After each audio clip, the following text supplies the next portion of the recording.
Bonjour, bienvenue à cette première expo de la Transfo. Donc, ce sont nos premiers travaux et pour introduire l'histoire, déjà, c'est quoi la Transfo? C'est d'abord pas ça, pas ça. Mais au contraire, c'est l'idée de former des agents à de nouvelles méthodes de travail, des méthodes innovantes au sein de notre collectivité. On est donc un groupe d'une quinzaine d'agents. On va travailler 2 à 3 jours par mois, sur un an et demi. L'idée, c'est de travailler à décloisonner les services, mieux travailler les uns avec les autres, remettre l'usager au cœur de nos pratiques, donc l'interroger dès le départ, construire nos politiques publiques avec lui, et puis amener une culture du test au sein de l'administration. À l'issue, au bout d'un an et demi, on aura un groupe qui sera à même d'accompagner ou de faciliter ou de former d'autres agents à ces nouvelles méthodes de travail. Maintenant que vous avez un peu une idée globale sur ce qui est la transformation, je vous invite à aller un petit peu plus loin en consultant le blog de la Transfo qui se trouve à cette adresse-là, http://la27e-région.fr. Vous retrouverez les vidéos et aussi toutes les productions qu'on a déjà réalisées lors de ces 4 premiers jours. Et puis je vous invite à découvrir le premier cas pratique qu'on a étudié, les premières méthodologies sur lesquelles on a travaillé dans le cadre de cette première phase de la Transfo. Vous êtes en fait ici. Ici, c'est l'exposition à réaction et sur laquelle vous avez un petit peu un retour des quelques jours que nous venons de passer. Nous allons vous présenter ce qui a été produit. Donc au niveau de la méthode, en fait, on a abordé 2 points de vue. Le premier, c'est en chambre avec les résidents et dans le groupe de travail. L'autre point de vue, c'est avec les usagers ou les agents. On a collecté de l'information et on a été à la rencontre d'eux. Une des premières phases, c'était le questionnement du labo d'innovation publique avec le rôle de la Transfo et qu'est-ce que ça pourrait être demain. Sur chaque phase, vous avez en fait des ateliers sur lesquels on pourra vous apporter du contenu. La Transfo, c'est aussi innover dans nos méthodes, de travail. Donc, par exemple, on a innové avec un débat mouvant. On avait une question fermée qui apportait un débat, sauf que la nouveauté, c'était vraiment de faire le débat physiquement.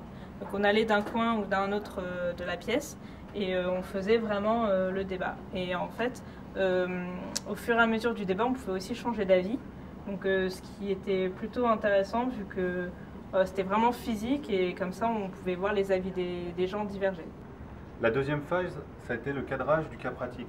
Autrement dit, c'était la présentation du sujet qu'on s'est permis de questionner, de remettre dans son contexte et qu'on a transformé en la définition d'une nouvelle problématique plus précise et plus intéressante. Nous l'avons reformulée et nous sommes rentrés dans une phase suivante qui était l'enquête exploratoire. Dans cette enquête, nous avons fait un travail de veille, donc avec les usagers, mais aussi des enquêtes et des parcours usagers avec nos collègues. Le premier cas pratique sur lequel on s'est penché, en l'occurrence se déplacer pour le boulot au boulot, c'est-à-dire les déplacements professionnels. En fait, on est parti d'un constat sur notre boîte à clés. Donc la boîte à clés, c'est l'outil qui permet à nos agents de réserver leurs moyens de transport. Et on s'est rendu compte qu'en fait, ils utilisaient beaucoup les véhicules de service, mais très peu les cartes de bus et encore moins les vélos. On a réalisé des enquêtes auprès de nos collègues, on les a interviewés et on a aussi travaillé sur des études sociologiques sur cette thématique. Et on s'est rendu compte en fait que chacun a sa solution, chacun se déplace dans son coin et trouve la méthode qui lui est propre et qui lui convient, mais qu'on n'a jamais eu de vision commune de culture des déplacements professionnels dans la métropole. Tout ça nous a permis en fait de classer et de ressortir des grands enseignements, des dysfonctionnements et surtout des chantiers qui pourraient être menés. Dans les chantiers, nous en avons retenu qu'un seul en fait. Ce chantier nous a permis d'une part d'apporter un focus plus précis et de travailler sur une autre phase qui était l'approfondissement de l'étude. Dans l'approfondissement de l'étude, nous avons là encore fait du questionnement auprès des usagers avec des focus group. Nous avons traité et analysé en fait l'ensemble des données, et ce qui nous a permis en fait de rentrer dans une phase d'idéation où là nous avons évoqué des pistes d'idées. Dans cette phase d'idéation, les idées sont venues sous base d'un brainstorming et nous ont conduit à la construction de scénarios. Donc on a eu 4 scénarios qui se sont dégagés.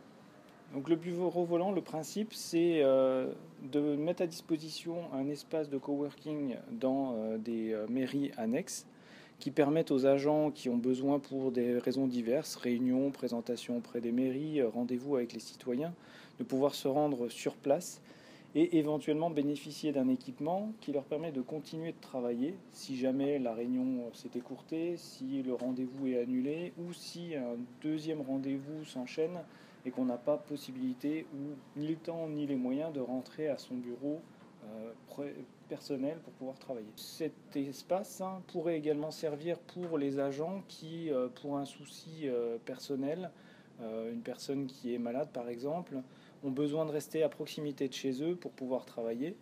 En fait, on gagne en tranquillité d'esprit pour l'agent et d'un autre côté, on se rend compte que les techniciens, les agents de la métropole sont plus disponibles pour les communes, pour les usagers des communes et pour les maires.